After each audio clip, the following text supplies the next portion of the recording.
فرماتے صحابہ نہ بات کر رہے تھے، اور بات یہ کر رہے تھے کہ یار لوگوں کو گناہوں سے کیسے روکا جائے، لوگوں کو گناہوں سے گفتگو صحابہ یہ کر رہے تھے۔ عبداللہ ابن عمر کہتے ہیں بیٹھے تھے اور یہ گفتگو کر رہے تھے کہ گناہوں سے پلاننگ جی ہوتی تھی، ان کی جو محفلیں ہوتی تھی نا بیٹھ کے، وہ خوش گپیاں نہیں ہوتی تھی بلکہ وہ تبلیغ کی، جد و جہد کی، لوگوں کو برائی سے منع کرنے کے لیے بیٹھتے تھے، اس پر منصوبہ بندی کرتے تھے، پلان کرتے تھے، آگے ترتیب دیتے تھے۔ گفتگو ہو رہی تھی تو اب آپس میں بات ہونے لگی کہ کون سا گناہ زیادہ برا ہے جس پر سب سے پہلے کام کیا جائے۔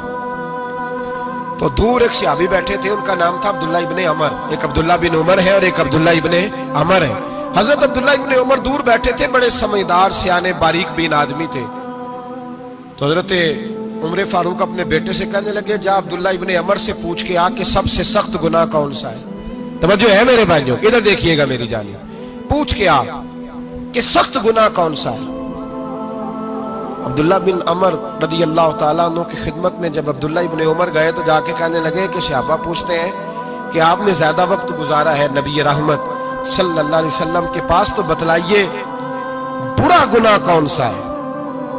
سب سے سخت گناہ، تاکہ سب سے پہلے اس پر پابندی لگائی جائے، اس پر محنت کی جائے۔ تو حضرت عبداللہ ابن عمر کہنے لگے صحابہ کو جا کے بتا دو کہ سب سے برا گناہ شراب پینا ہے،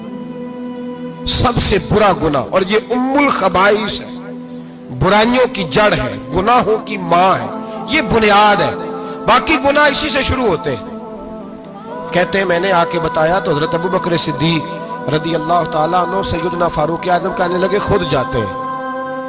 ان کے پاس خود جاتے ہیں، چونکہ ہم نے بات سننی ہے ہم خود جاتے ہیں اور ان سے جا کر کے سوال کرتے ہیں کہ اگر آپ کو اس تفصیل کا پتہ ہے نا تو اس کے پیچھے بھی کوئی تفصیل ہوگی جو میرے نبی پاک نے بیان کی ہوگی صلی اللہ تعالی علیہ وسلم، اس تفصیل کا بھی آپ کو پتہ ہوگا جو نبی پاک نے بیان کی ہوگی، اس بات کے پیچھے جو بیک گراؤنڈ ہے، جو پس منظر ہے۔ فرماتے ہیں کہ ہم اٹھے، عبداللہ ابن عمر کے پاس گئے، ان سے جا کے پوچھا کہ جناب آپ نے یہ تو فرمایا ہے شراب ام الخبائث ہے، تو اس کے پیچھے پس منظر کیا ہے؟ تو عبداللہ ابن عمر کہنے لگے یہ میں نے اپنے پاس سے نہیں کہا، یہ میں نے نبی پاک سے سنا ہوا ہے۔ حضور سید عالم صلی اللہ علیہ وسلم بیٹھے تھے تو حضور نے فرمایا شراب، یہ نشہ، یہ برائیوں کی ماں ہے۔ اور پھر حضور نے ایک مثال بیان فرمائی، نبی رحمت علیہ السلام نے فرمایا بنی اسرائیل کا ایک واقعہ ہے، ایک خوبصورت جوان تھا، ایک عورت کا دل آ گیا اس پر۔ یہ یاد رکھ لیں، ہم لڑکوں کو منع کرتے رہتے ہیں لیکن ہمیں گھر کی بچیوں پر بھی توجہ دینی ہوگی، ہمیں ان کے فون پر بھی نگرانی کرنی ہوگی، ہمیں وہاں بھی غور کرنا ہوگا، اس لیے کہ اگر کوئی بچی گنجائش نہ دے تو میرا خیال ہے کہ لڑکا جرت کرنے کی طاقت نہیں رکھتا۔ تو وہاں بھی ان کی اماں سے کہے کہ پابندی لگائے، بچی کسی کا موبائل لے کر کے کہیں اس کو استعمال تو نہیں کر رہی، اس پودے پر بھی توجہ دے، درخت بننے سے پہلے اس کی بھی نگرانی کریں، یہ بھی بڑا ضروری کام ہے۔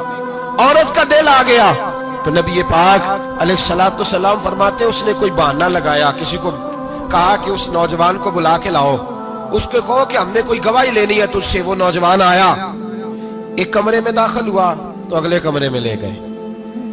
وہاں داخل ہوا تو اس سے اگلے کمرے میں لے گئی، وہ داخل ہوا تو اسی طرح 7 مکفل کمروں میں لے گئی۔ میرے کریم رسول میرے محبوب پاک علیہ السلام فرماتے صحابہ کو سمجھا رہے ہیں میٹھے لب و لہجے میں، فرماتے جب سب سے پچھلے کمرے میں لے گئی تو ایک لڑکا بندھا ہوا تھا وہاں رسیوں سے، شراب کا پیالہ پڑا ہوا تھا۔ بی بی کہنے لگی کوئی گواہی شواہی نہیں لینی، تجھے اس لیے بلایا ہے کہ تیرے اوپر دل آ گیا ہے، اب میرے ساتھ منہ کالا کر۔ تو وہ جوان کہنے لگا نہیں، میں نے اپنے نفس کو پاک رکھا ہوا ہے، میری نظر بھی پاک ہے، دل بھی پاک ہے، اور اس کی برکت یہ ہے کہ رب نے میری روح کو بھی پاک رکھا ہوا ہے، تو میں یہ حرکت نہیں کر سکتا۔ پاک لوگ پلید کاموں کی جانب توجہ نہیں کرتے، میں یہ حرکت نہیں کر سکتا۔ اقبال نے اپنے بیٹے کو دعا دی تھی، اس نے کہا تھا حیا باقی نہیں ہے زمانے کی آنکھ میں، خدا کرے کہ رہے تیری جوانی بے داغ، خدا کرے کہ رہے تیری جوانی بے داغ۔ کہا میرے ساتھ منہ کالا کر، اس نے کہا میں نہیں کرتا۔ کہنے لگی چل پھر اس کو قتل کر، اس کو میں نے باندھا ہوا۔ اس نے کہا میں قتل کیوں کروں،